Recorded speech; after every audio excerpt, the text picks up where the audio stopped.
Crawlspace. I'm Tim here with Lance here on Friday the 13th. Lance, in October, one of the spookiest days of the year, undoubtedly. Undoubtedly, sir. Yeah. How are you doing tonight? Doing pretty good. The voice is coming back slowly. If we had to do this on Monday, I probably wouldn't have done it. Wouldn't have been able to do it. So sorry that it still sounds abnormal, but it's on its way back. Better than it was. Well, it is no more abnormal than what I'm used to, which is it's as if a bottle of extra virgin olive oil started singing. Yes, and it's no more abnormal than our topic tonight, which it is Friday the 13th. It is October. We're getting close to Halloween. We're going to talk about spooky stuff tonight. Kind of going to take a look at some ghost stories, some recent trending ghost sightings, if you want to call them. We'll explain in a little bit. And then I want to tell a personal story. And then, Lance, I think you have one too. It's kind of a personal story, but it's more about one of the ghost story. It's relatable to one of the items that we're going to show tonight. Just kind of fitting, I guess, and it made me realize something about myself. I love doing these episodes. These are the vault episodes that we do. Every other month or something, we'll do something like this. It mostly comes along when some shit starts to get a little too heavy on the other podcasts, and we feel like we need to just take a step back and just talk about fun things. And like you said, it's October. It's autumn in New England. It's Friday the 13th. We have Halloween coming up, and I know that that's one of your favorite holidays. It's one of my favorite holidays. And to let it go by without just, I don't know, kicking back and talking about Halloween stuff. Like, we should do that. And if anyone's been paying attention, things are getting pretty heavy. Yeah, and this, you can call this our Halloween show. So fire this one up next to the fireplace, or if you're camping, maybe listen to it, because we're gonna get a little spooky tonight. But yeah, in case you haven't been following the Oxygen show on Maura Murray, you should check that out. The Disappearance of Maura Murray. It's on the Oxygen network. Lance and I are on the show, and we also do the Missing Maura Murray podcast. But we figure usually if you're listening to this, you already knew that, but it's probably true that there are some people that didn't know that. So welcome to this crazy world, and we're trying to find out what happened to Maura Murray. Oh, this is something I just want to let people know. Like, Tim and I had a conversation about this earlier on today, and we said, what do you want to talk about? And we kind of threw some stuff out there, but a lot of this is going to be real time. I don't know really what Tim's about to talk about, so you're going to hear some pretty genuine reactions. The only two things that we did talking about is there's a photograph that came about on October 6th. There's an article in the Huffington Post called Ghosts Caught on Camera at Famed Stanley Hotel in Colorado. Now, Lance, why does the Stanley Hotel in Colorado sound familiar? Well, the Stanley Hotel was the hotel Stephen King used for his inspiration for the Overlook Hotel in The Shining. And this is a place that I've always wanted to go to. I've always wanted to go to the Stanley Hotel. I've always wanted to set up some cameras or something. And this is the part that, well, I'll get to that later, the part that I realized about myself when I was looking at this picture and looking at the history of the Stanley Hotel and the history of all of the sightings that have happened. There's a staircase at the Stanley Hotel. It's like the main staircase. And this new picture that has surfaced, I wouldn't say that I'm like the skeptic, and I wouldn't say that Tim is the believer in this relationship. I think we're both pretty open-minded to all scenarios, and we will try to pick apart certain things. But this is if someone doctored this, they did a fantastic job. What you're looking at here is a picture of a group of tourists, I assume, and they're all gathered on the landing after the first flight of stairs comes to a landing, and it's a picture taken from above. And I mean, if someone said it looks like a young girl, it looks like a little girl who has just come to the top of the steps.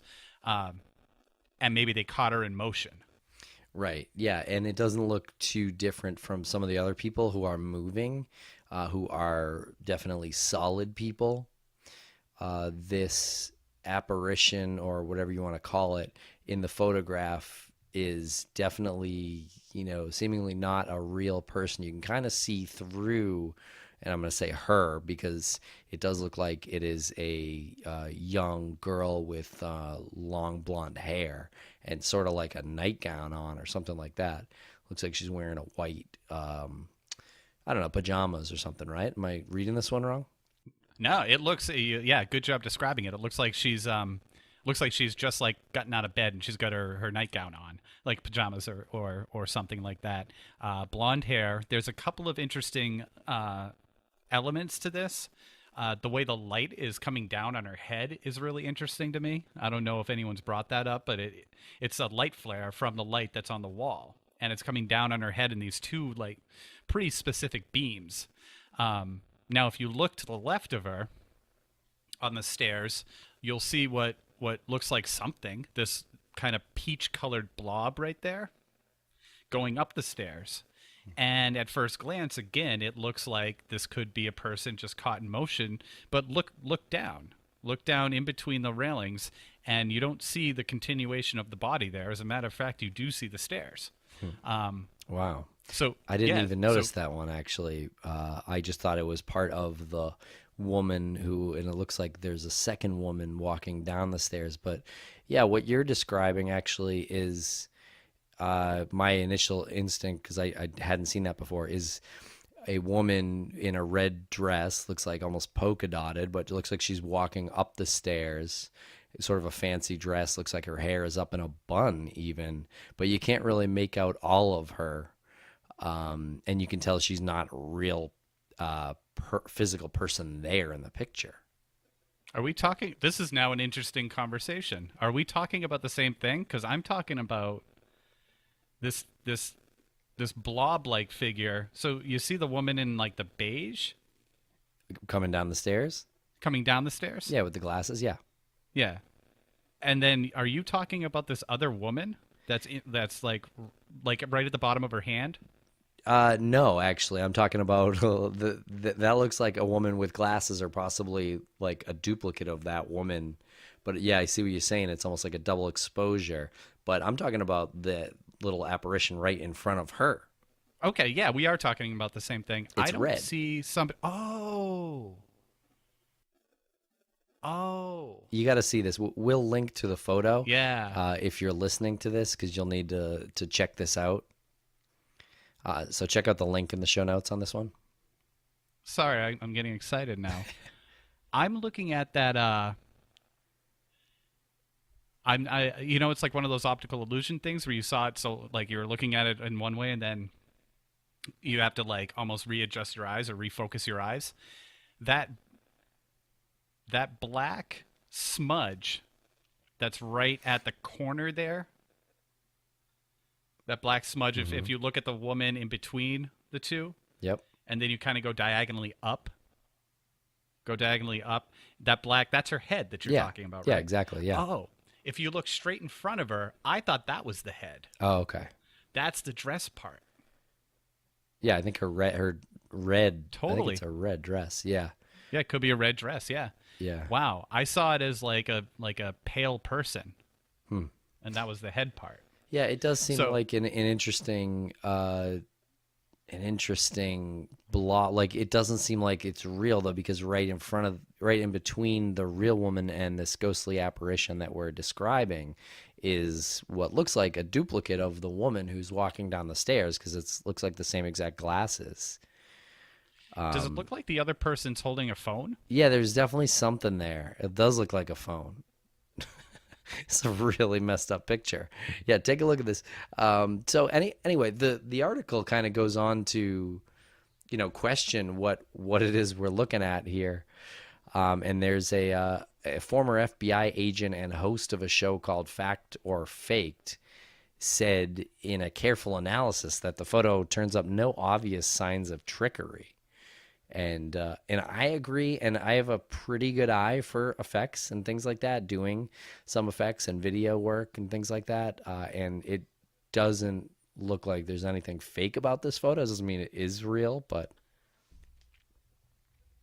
Right. I mean, you're looking for things like shadows. You're looking for yeah, you're looking for like shadows being off, or I mean, someone looking at, or maybe a reflection caught there. That the girl's astounding. The little girl on the stairs. No one remembers there to be a little girl in the group. Um, and this is a ghost tour group, by the way. Probably probably important to mention that for one reason or another. But I don't know.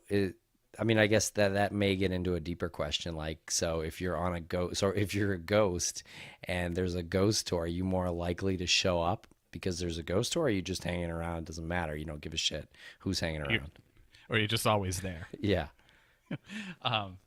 You see the window in the back there, and it looks like a table. Yep. I freaked myself out when I was looking at this picture earlier, and I was trying to, study it for whether it was fake or not, and I thought that was reflecting something falsely. Yeah. And it's another room. Yeah. Obviously, It's outside right? the window. Yeah. Looks like a balcony. Yeah. Yeah. I wonder. And a long table there. So I was looking for reflections in there. Maybe something that could. Well, you hit on this it. woman. You hit on it with the reflection with these two beams that kind of shine down right where this little girl is walking down the stairs. So I think that some photographers might look at that and just shrug and be like, yeah, it's probably some kind of flare, because you can already tell there's flare. It's glare, whatever you want to call it. Sure. But it doesn't look like that. It does, I would challenge someone who said that. Two more things about this.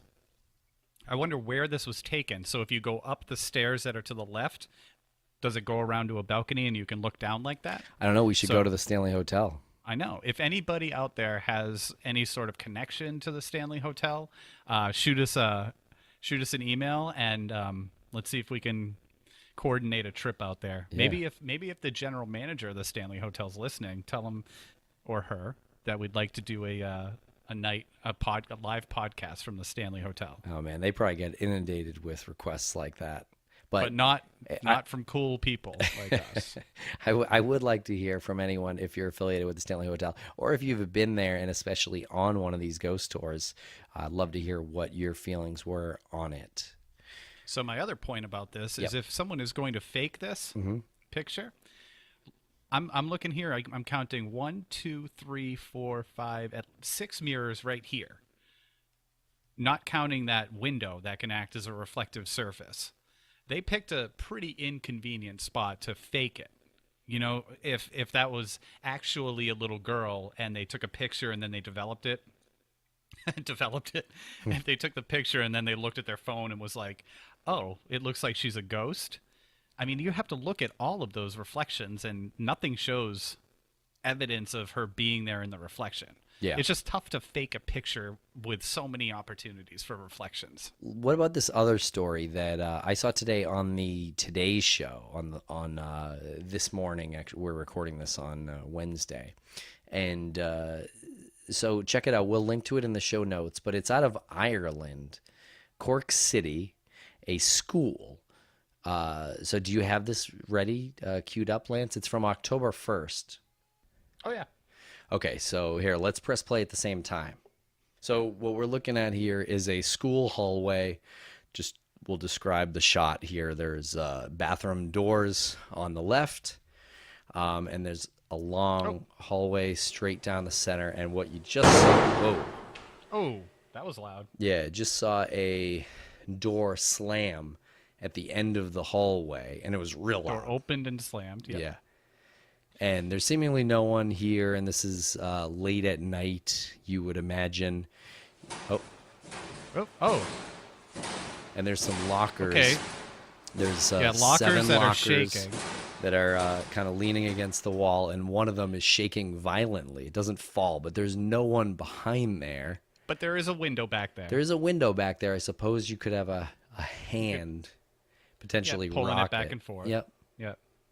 potentially. Okay, These, still watching. Ooh, ooh. oh, that's interesting. And then one of the locker doors flies open, and a few pages burst Books, out. maybe like textbooks come out. It looks like a notebook, Like a notebook? and some loose pages. Yeah. And there's also this caution, like water on the ground, wet floor. Yeah. Wet floor. Thing, which looks primed for and right on for cue, that.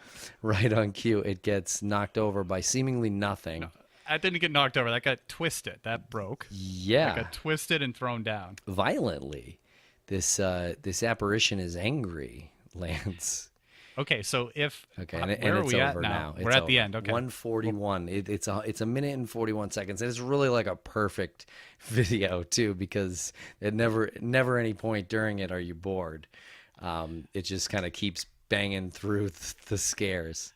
these are brilliant. I don't even care if this is fake because it gives you time. If someone faked this, then they have, whew, yeah, I'm watching it again. They have the I gotta pause it. They have the timing of like a Hollywood director. Yeah. So that the door in the back at right around the 14-second mark, 14 second mark, the door in the back down this dark hall.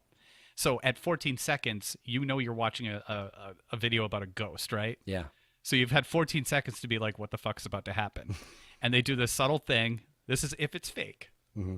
They do this subtle thing where this door flies open. And at first, you don't even realize it's a door because I just paused it. Yeah, it doesn't make a sound. Right. It just comes open. And then the sound it makes is super jarring. Yeah. Right. Yeah, it's just like a sound effect from a horror movie. In an empty hall, schools are creepy when they're empty and it's dark. Yeah. Schools are creepy. Schools are creepier than graveyards if I don't they're know abandoned. about Have you walk through? I have often walked through dark schools. when during your janitorial years? Yeah, let's keep going on the video though. But I do like how they progress the ghost Right. through the hall. Like you mentioned, a Hollywood director, so the caution wet floor sign is like really strategically placed in this camera shot, where that so much that you're like, well, if you were told before you watch this video that a bunch of things are going to happen in this video, or like this is about a ghost, you're like, oh well, obviously that is going to get hit. It's almost like you could predict it. And then the locker shakes. I will say the window behind the shaking locker looks like it's closed. I don't even know that it goes outdoors. I guess it would have to, huh? But it's definitely nighttime. Yeah. Yeah. It does look closed, I will say. But I like how they've progressed the ghost moving into the room. So the ghost like opens the door and slams it, walks up, starts shaking the locker. And he walks all the way down the hallway, like some 30 feet. Yeah, you could, if he was a person or a figure, you could picture him storming down the hallway, really pissed about something. Yeah. So this would be amazing if the school had actually encouraged the kids to do this, the students to do this. It seems like, and I would love it if the school that I went to would do something like this, because it's elaborate. You have to are they tied off with fish line, like monofilament line? It's a cool thing to get all the students involved in. It actually is staged, Lance. I'm looking at it now, reportedly having a little spooky fun because they're having a Halloween event on October 29th. So it does seem like it is a staged thing. Is it that easy to stage a video like this? Because it seems like in a lot of places on the internet, this is appearing on lists of evidence of paranormal activity. Wouldn't that be crazy, right? These guys put together something simple and all of a sudden it becomes viral. You said that you saw it on the Today Show and they were actually promoting it as like, is this I saw it in evidence? passing. I don't want to confirm that, how they were talking about it. I saw it in passing. and looked it up. You weren't you I don't. weren't drinking your morning coffee with the Today Show. No, I was trying to get Violet out of the house and get to work. Okay. Either way, it was on the Today Show. It was. So they have created this elaborate, and it is elaborate. They've created this elaborate prank, and in Ireland, in a school, and it's made it all the way to the Today Show and featured as something that could possibly be evidence of paranormal activity. I think it's fantastic. I think they're probably having a good laugh about it. I don't think there's any ulterior motive behind it. Can we figure it out though, real quick? Like how? Yeah, because I want to know how easy this is to do. Like this fooled me right off the bat, and it's fooling other people, I'm sure. So how easy is it to make these? And should we just assume all these type of videos about ghosts are fake because they're easy to fake? The Yep. door in the back, that's pretty easy. Easy because you can't see anything down there anyway. It could be a kid hanging back there. Yeah, yeah. They're well coordinated with the locker shaking second. But so for this one to, I guess there's a little bit of space between the locker that shakes and the other set of lockers. So I suppose there could be someone hiding from the camera there and shaking it. What do you think? I really think it's the window. You think it's the window, but if it's the window, like there almost needs to be a handle on the back of the locker where you like shake it like that, because if you just, pushed it, it wouldn't, you could potentially can't pull back. Yeah, you could potentially push it over and you can see that it's pulled back with force. Now, I'm not a locker expert by any means. But no one is, actually. No, unless you actually do build lockers. But a lot of the times, gym lockers like this, you'll have the holes where you put the screws in, where the back comes onto the front. Yeah. Or, I mean, where the back attaches to the shelves. Yeah. So maybe there was something in there. Maybe I'm wrong. Maybe I'm wrong. I just looked at it again, and maybe they're just using gravity. But if it's a person, they have pretty good control over how far they're pushing the locker. Maybe there is no handle. I just looked at it a little closer with that, like through that lens. And maybe they push it. Yeah, I see exactly what you're talking about. It kind of stops at the top. So maybe it isn't pulled back with such force, but my brain told me that it did the first time. So isn't that crazy? Okay, so I think we got two of them. And then the locker flies open and some papers fly out. And a notebook. This one's impressive. This one's very impressive. It's got to be some kind of fish line, right? From beyond the camera angle? Yeah, some string. Some monofilament line or... Yeah, and it's probably attached to the notebook, if I were to guess. And there were the two loose pages on top of the notebook. And then when the person beyond the camera angle pulls... It pulls through the door of the locker because the locker was actually open anyway. It wasn't shut all the way. That would be how I would have seen this done.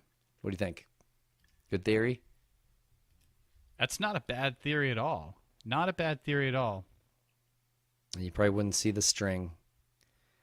Unless there was some way where you could get some sort of stick or pull behind it.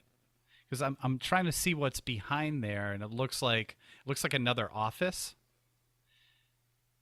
Yeah. And maybe there's an opening. Maybe there's a window there at the bottom or something. Like, because it looks like if you watch it like frame by frame here, it almost looks like it's pushed out. Yeah, I can't tell that, but there is the potential because of those windows in the back. There's sort of an office with glass windows that the locker is up against. So, but yeah, there would have to be a hole through the window or the door. So I would say it's the string. But it's a clever trick because it makes you think that it's someone like pulling out the locker and then a second motion rips the notebook out. But really, I think it's just the one motion. And it's the pages on top of the notebook. I think that's it. I think something was attached to the notebook. Yeah. And it all comes out at once. Right. And then this caution wet floor sign Gets whipped pretty good, but I would say it's probably the same trick with some kind of clear string, like a fishing line attached to it. Someone yanks It's it. pretty cool. It's It's very pretty cool. It's cool. very well done. I love this. Whoever made it, let's talk. Bravo. Yeah, bravo. It's well done. This is from Cork, Ireland. So pretty cool. Well done. So yeah, if anybody's listening and they know anything about this, and once Halloween's over, let's have them on. Sure. Let's have the principal on. Let's have the even if the principal wants to say, "Listen, no, it's not a hoax." Let's have him on. I wanna talk to this master director.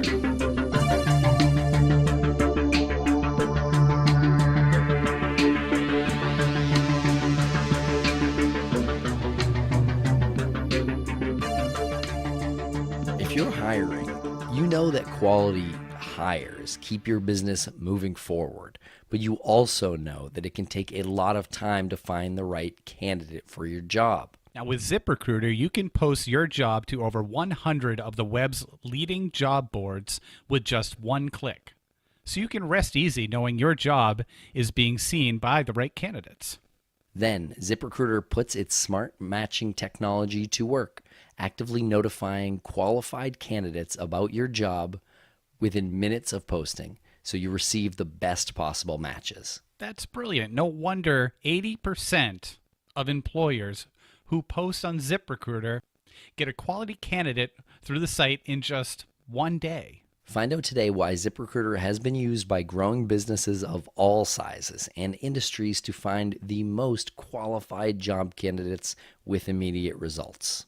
And right now, our listeners can post on ZipRecruiter for free. What do you get in life that's free? Just ZipRecruiter, baby.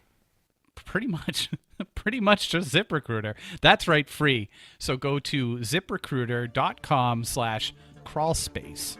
That's ziprecruiter.com/crawlspace. One more time to try it for free, go to ziprecruiter.com/crawlspace. ZipRecruiter, the smartest way to hire.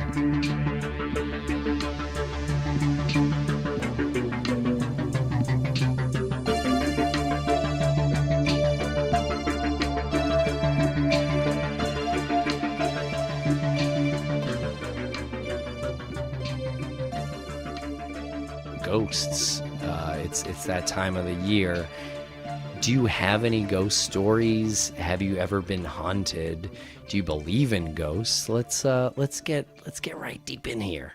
Well, this does relate a little bit to the thing that I said where I realized something about myself that I didn't, it was always there, but it kind of came up to the surface when I was looking at the picture from the Stanley Hotel. And you're a fan of The Shining. I'm a fan of The Shining. The book and the movie and the concept of this location, and I realized like how truly fascinated I am with an actual explainable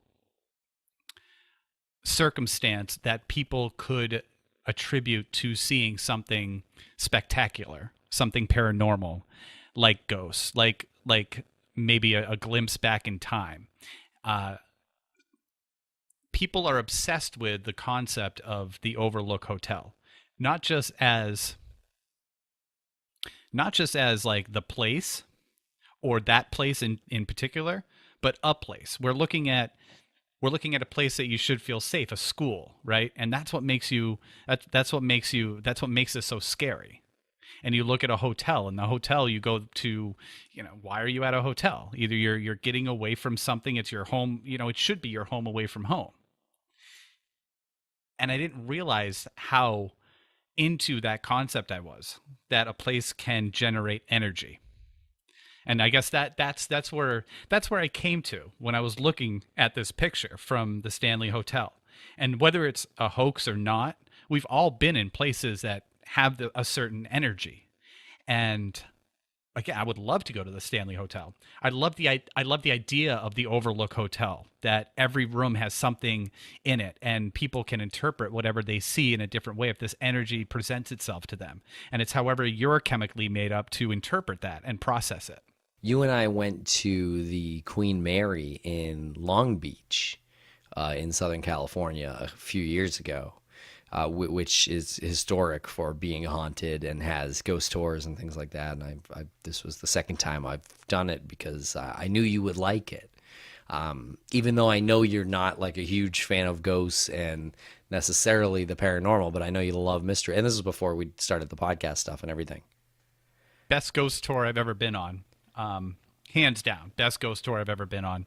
And thank you for reminding me about that, because I think even back then, I wasn't able to articulate what it was about a location. I wasn't able to put it together in my head that there's a location and there's a way you interpret it. And a location has energy and you have energy. And it's a matter of how those energies are going to first convey and how you're going to process. Mm-hmm. And after the Queen Mary, after seeing numerous videos online and trying to debunk them, all of the the viral things, the viral ghost sightings, and just looking at it and breaking it down and not doing it. People see these viral things and they start to get makes them uneasy. And they immediately go to like, it's a ghost. Of course it's a ghost. I had a coworker who showed me this thing and he was like, it's a ghost. And instantly I was like, no, it's clearly a person in the background. And someone saw it and thought it looked like a ghost and decided to like play a trick on people. But it's funny, right? Like how you process that. And that's just like watching a video on your phone. Being in a place like the Queen Mary, or if you're in a place like some hotel or some place that has some sort of reputation for the paranormal, there's something there. If it's old, if there's something that's happened there, there's an energy there. And there's again, an energy there. Yeah, it makes you. It always. And I had this experience on the Queen Mary, and I'm sure you did too. But it just like it feels like people are watching you, and there's no one there though. Remember the tour guide? Yeah.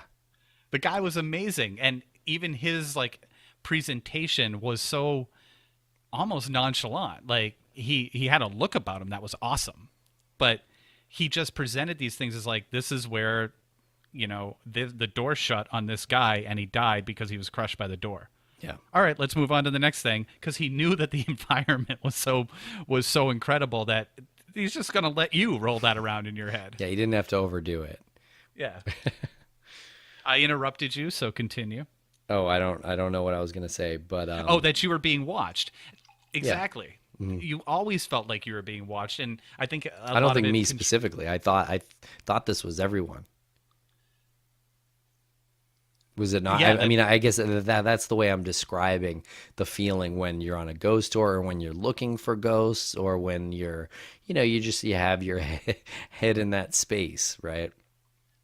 Even if you're, and I know we don't want to go there necessarily tonight, but even if you're at Maura Murray's accident site, you kind of get the feeling you're being watched. It's just like when you put yourself in a spooky situation, where you've thought about this thing for a long time, you always kind of have that feeling. And that's just the way I described it.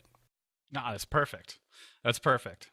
Because, I mean, the first time we saw the Alden Olsen video. Right. I mean, you were confident he was waiting for you in the parking lot. Yeah. Yeah, it's that energy. It's that fear energy that you have. Right. Like, I want to see one of those guys dressed up like a clown. I want to see this. I need to see this guy. Please. Like, I need to see this, because I have this thing. Like, when you see the videos and you see the pictures online, I think that's what makes these things so scary. The clown thing is because that's an actual human. That's a hoax that humans are doing. Right. And there's no reason a clown should be walking around a neighborhood at night, other than to even freak on Halloween. People out. Right. And so if your goal is to freak people out, then why are you there? It makes you a risk if your goal is you're only there to freak people out. So it is funny. I agree. But it's kind of dangerous. It is funny. They're arresting these guys because you can't. What a weird thing to do. I know we're going off on a bit of a tangent. Yeah, I think we should. It is. We should get into this on a whole other episode. But yeah, finish your point. Yeah. What a weird thing to do. I've done things like that when I was younger to freak somebody out. But what a weird concept, right? And it's fun. But how do you arrest? What are the charges when you arrest somebody? You get arrested for being scary, Clownery. clownery, buffoonery. Yeah. Yeah, I don't know. They actually passed a law that said you can't clown around anymore At night. at night with the knife. So, Lance, I want to talk about one story that happened to me personally, and I know you've heard about this story before, but maybe I can refresh your memory, and you can try to shoot any holes in it you want. And I kind of just thought about this story again for the first time today once we decided on doing this topic. Was it about your prom night? Yes. That's usually the story that you always tell me, and I'm like, Tim, you've told me that numerous times. I've already shot holes in the whole thing. No, this story is about when I was living with an ex-girlfriend in a townhouse in the San Fernando Valley. I want to say around 2008 or 9, and we had just moved into this place, and we had a couple of dogs, and I had an office on the second floor. But so there was two doorbells. One was like 2 floors directly below my office, and the other one was in the front of the townhouse, which was down a floor as well. So the doorbell would ring, and I remember when I first moved in there, and I was actually moving in and like putting furniture together the first day I was in there. The doorbell was doing that, and I went down there and looked around, and I had to go to both doors to make sure it wasn't someone actually looking for me. And so I did that, and I never saw anyone. I never saw any kids playing ding dong ditch or heard any kids trying to hide or anything like that. So I thought that was weird, and it happened like 3 times probably the night I moved in. And I didn't really think too much of it, but it got to a point where I stopped even answering the doorbell. Because it happened so frequently, and I at this point I was writing scripts, so I was kind of writing about demons and dark things and killers and things like that. So I have my first question is: you moved in. The day you moved in, you heard the doorbell. Yeah. And then you said you jumped to it. It happened so frequently that it was you almost didn't notice it. I stopped answering the doorbell. You stopped answering the door. So my question is, was there a period of time from the first time you heard it to the when you just stopped answering? When you started, like, how long was the time frame where you're like, this is weird, and now, like, I'm not answering the door anymore? And were you not answering the door because you knew no one would be there, or you weren't answering the door because you were nervous about that? I knew no one would be there. It got to a point where I knew no one would be there. If I had a friend coming over or something, I typically knew they were coming over. No one just rang my bell, and I wasn't close enough to the neighbors where that would happen. So I remember that first night. I told my girlfriend. I think she had come back from the store or something. I don't remember, but I remember it happening alone at first. And I told her, and she's like, "Oh, And then it happened, and she recognized it. It happened to her too. And I just remember it happening while working. I remember one day specifically, this was after the point, would have been probably a few months after being there. It would have been after the point where I stopped answering it. So doorbell rang, and I'm typing, I'm doing work, and I just completely ignore it.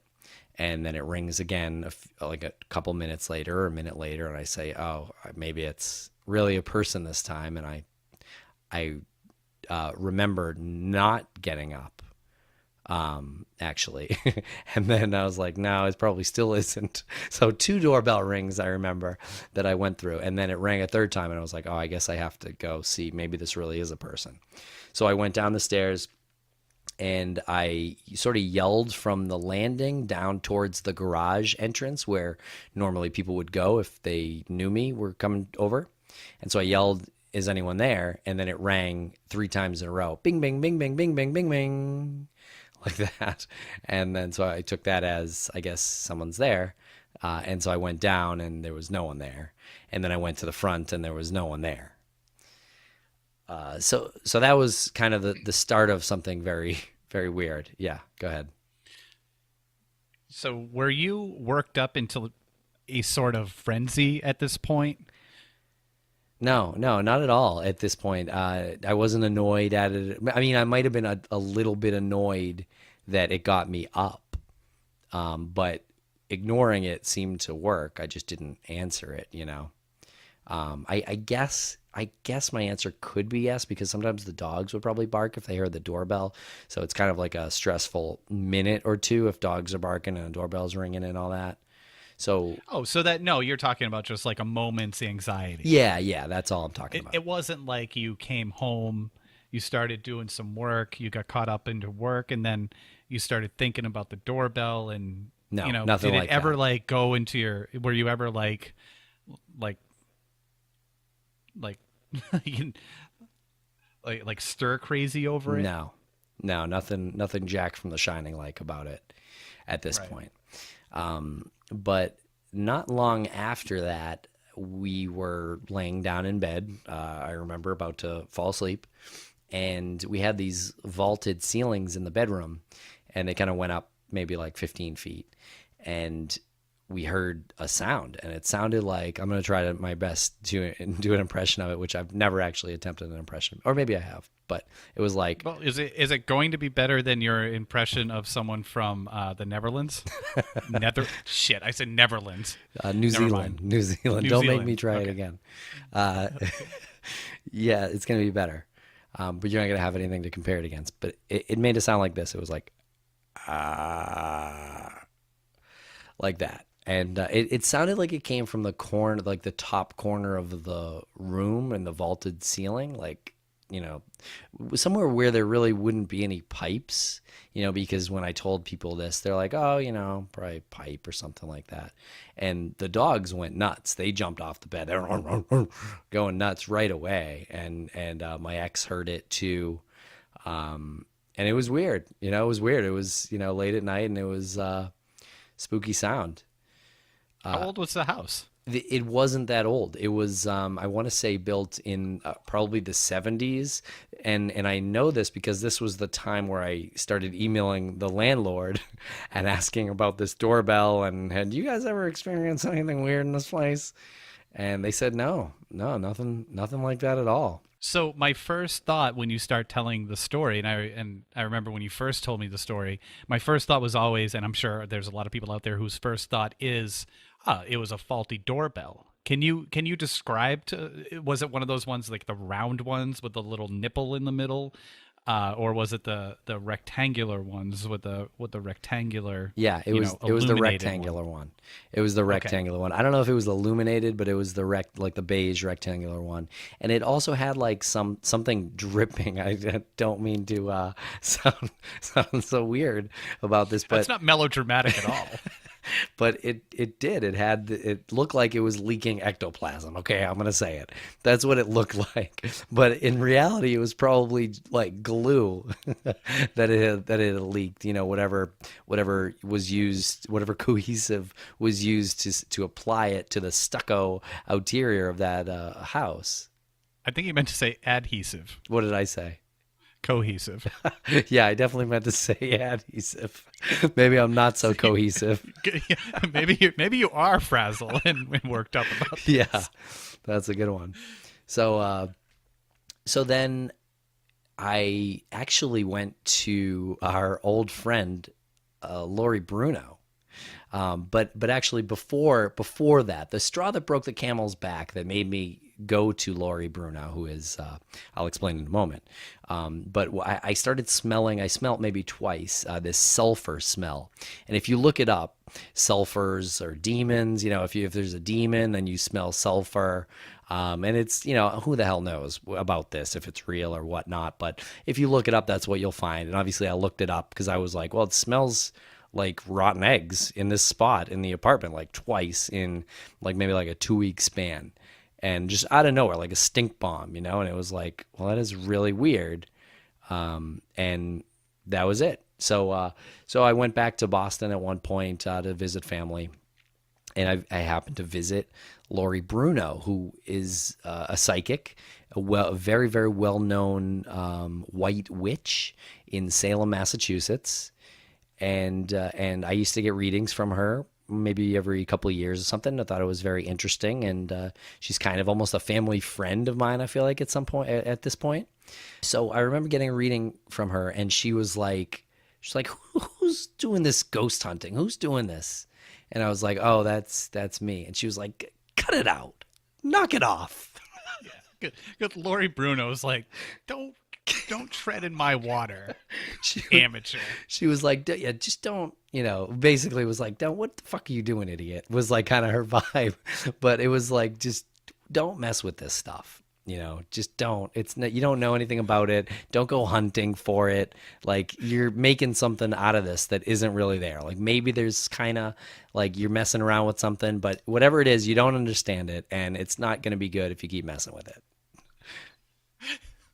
It's funny. I can hear her say that. Yeah. Like you're in over your head. You don't know it, but you're already in over your head.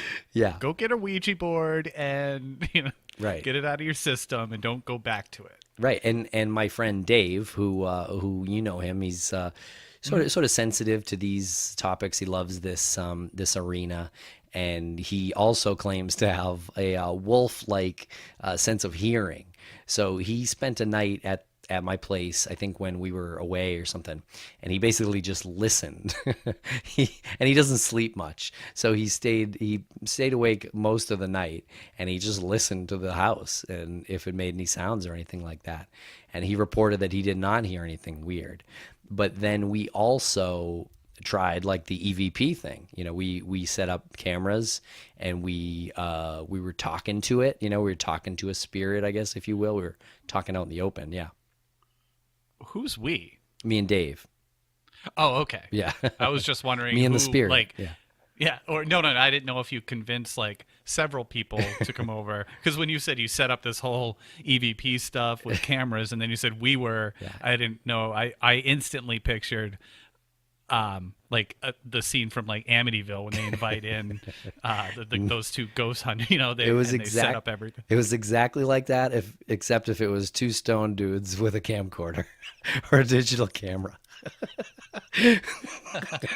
so we Oh wait, things are starting to make more sense now. Well, I will report that we really didn't hear anything. We didn't pick anything up, but we did try, and we put it through the computer and played it back and really tried to find anything there, and we found nothing there, I would say. Did your building have a water problem? No, not at all. Nothing like that at all.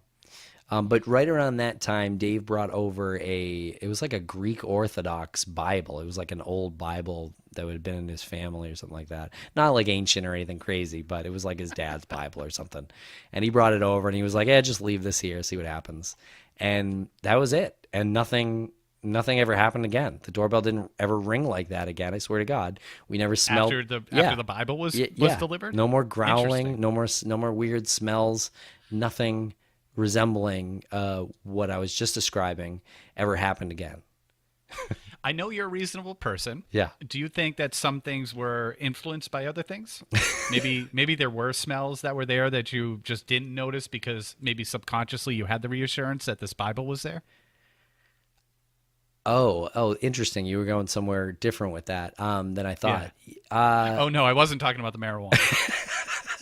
Yeah. You're like, it's starting to smell like skunk in here all the time, but there are no skunks outside.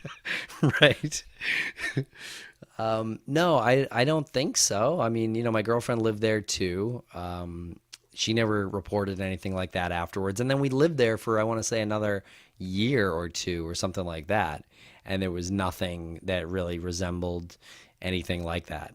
Oh, I forgot one other story. Sorry, one other brief part. Me and my ex-girlfriend, we were having a conversation down on the stairs near that door with the leaking doorbell, and we were just in the middle of a conversation, and she swore that someone like brushed right past her. Like it felt like someone brushed past her. And she said, it was no one, obviously. We were both standing there. But she swore by it. I'm sure she still would today. So that was just another wrinkle. And that probably happened after the growl. Man, see, I'm jealous of stories like this because I don't have stories like this. I have other people telling me stories. I can certainly recount and retell stories from people in my life. Like like my girlfriend has like 3 stories, and you've met her. Yep. She's a very scientific person, and she's a very logical person, and I think that's why we get along, because what I She's like what Egon. I exactly. It's like the the Bill Murray to the Yeah. Harold Ramis. Yeah. Only we're different sexes. Right. And she has told me 3 stories that completely terrify me. And it might be because the way she approaches a story is in a, oh, by the way, this happened to me when I was younger. And it starts off where you're thinking, oh, this is kind of creepy. But it's interesting that this person was such a, like, everything comes back to science with that type of mind would start telling you this. Yeah, I would agree with And that. With that, based on how how much I know about your girlfriend, which isn't too much. right. And by the time the story's over, it becomes as terrifying as any story you've ever heard. Because if this happened to this person, and they say it in such a plain way, and they say, well, that I'm just telling you what happened. And so my point is that I know people who have had these things happen. Unless I've repressed things, I have no story like that. And it kind of makes me jealous to hear people like my girlfriend and like you tell these stories and go through these moments where the doorbell won't stop ringing, and you can explain that away and just say, well, it was a faulty doorbell. It was cross-wired. But then you follow up with, well, no, my girlfriend at the time was there, and when you called out to this entity that was ringing the doorbell, it responded. Yeah. And you didn't make that up. You didn't No. misremember that. I remember when you told me the story, it was literally a couple of weeks after it happened. No, it was close. It wasn't even, it might have been the day after it happened. Yeah. So it's not like you misremember something like that, and it's not like you elaborated on it. Yeah. I also posted it to a website, and I'll search for that website. And if it's there still, I will link to it in the show notes. But there were some comments. I think the blogger kind of wrote a little piece on it. Update: I have found the article. It's in a website called ghosttheory.com, and if you search ghostly growl, you'll find it. It's from 2009, or I will also link to it in the show notes.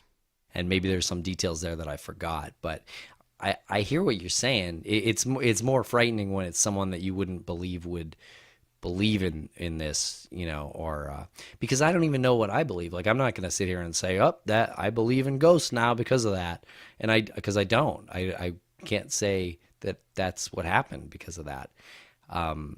I don't know what the hell to think. I was also writing like really spooky shit around that time, and I was Googling really dark stuff to, for research on these scripts that I was writing. So I was definitely opening a door and looking into a world that I hadn't really looked into in that kind of depth at that point. So there could be something there too. Comes back around to this whole energy thing that I didn't realize I was so into until we started talking about this. There's a certain thing out there that possesses energy. There's a certain electromagnetism out there that people consume, and you consume it based on what your chemical makeup is. So who knows? But it starts lending credibility when more of when more similar stories come out. The sulfur smell, how does that keep coming up? I mean, I know some houses have this sulfur smell because they have water problems, and it's like forced hot air or forced hot water. But if you look into sleep apnea, people have the same story about that, and that's like worldwide. It's almost inexplicable. Yeah, that's so terrifying. There's this human energy that is released and consumed in different ways based on how your chemical makeup is, but then physical places, graveyards, Native American burial grounds. How old is that story? A house or a hotel built on a Native American burial ground. Yeah. I mean, you're instantly haunted. Right.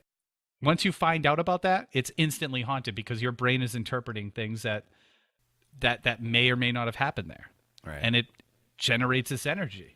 Okay, so to be clear, we're both kind of saying that we think that ghosts are real in a sense, but not in like the way that Slimer is gonna fly down the hallway and leave ectoplasm on your shirt. It's more in like the collective energy that people can create from emotion. I think we've hit a real milestone right now because that's less like Slimer. Although that would be absolutely hilarious if you saw Slimer. That would be one of the funniest things to ever see. Yeah. And more in the sense of there's this thread or this web of invisible energy that keeps knitting itself together between all of this like magnetism and perception and how you consume that. Yeah, I'm much more likely to believe B than A.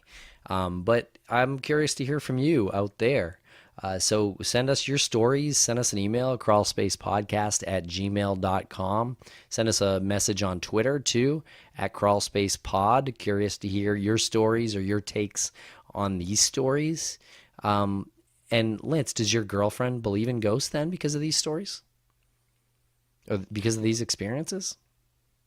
I think she'll listen to this episode and maybe we'll have a conversation. And I'm willing to bet that we'll come back to not so much the Slimer ghost thing, but more like a collective energy manifesting what's in your mind and how you perceive things. And that's the fun of this particular Vault series that we do. We just like, let's come up with 2 topics, let's come up with 3 topics, whatever, and let's go with it. Yeah. So I like what you were saying. If anybody out there is listening and if you have pictures or stories or something, send them in next episode or next, couple episodes. We'll read it. Well, even if it's hilarious. We can do a Halloween spooky episode if we get enough good ones. There you go. And we don't need a lot because if you're still listening, you realize that we can talk for many, many minutes about many minutes about seemingly unimportant stuff. But it feels good because we spend a lot of time with very serious stuff. Right. Or nothing if you actually think about it because we're talking about nothing physical. So it's kind of... Yeah. What a great point. We're actually talking about nothing physical. I need to stop hitting the table, first of all. Yeah. Thank you. That would be helpful. Okay. And if anybody else is out there that has a chord struck within them when I was talking about being obsessed with the concept of a place, like the Stanley Hotel, how that became the Overlook Hotel, I haven't fully formulated what my real obsession with this is, other than the whole energy thing. Is if there are people out there who dig deep into locations, into why something is a ghost town or abandoned or haunted, like send those in too, because that's super fascinating. I love that. Yes, please send those in at crawlspacepodcast@gmail.com. And I just want to make sure that we thank people for listening to what is the lighter version of what we do, these Vault interludes. We have a good time doing it. We hope that people who are listening enjoy the lighter stuff.